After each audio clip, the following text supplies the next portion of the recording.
ជំរាបសួរពុកម៉ែបងប្អូនមេអ្នកលេងជពីមទាំងអស់គ្នានេះស្អាតអត់ដងនេះមានឡាសៀមានកន្លែងស៊ីបដូចរ៉ាដាអញ្ចឹងលយ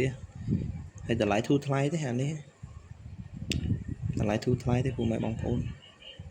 ហើយនេះវាមានឡាសៀវាចាំមើលឡាសៀនេះបើយើង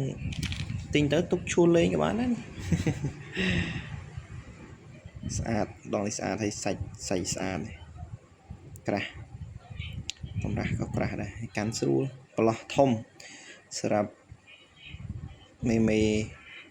ចូលចិត្តប្រឡោះធំអីត្រូវនេះកាន់ពេញដៃល្អកាន់បាញ់ស្រួលយើងមានកន្លែងនេះយើងដាក់នេះយើងស៊ីបទៅយើងដាក់អាខ្សែគ្រីស្តាល់ហ្នឹង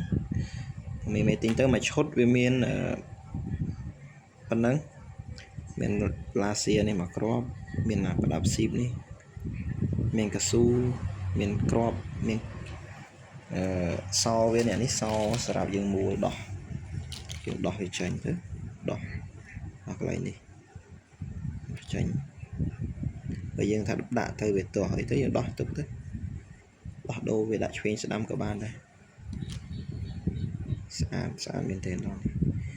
មេត្រូវការអាចតាក់ទងបានតម្លៃធូរថ្លៃទេតម្លៃអត់ដល់ 50000 ទេមួយឈុតអត់ដល់ 50000 ទេ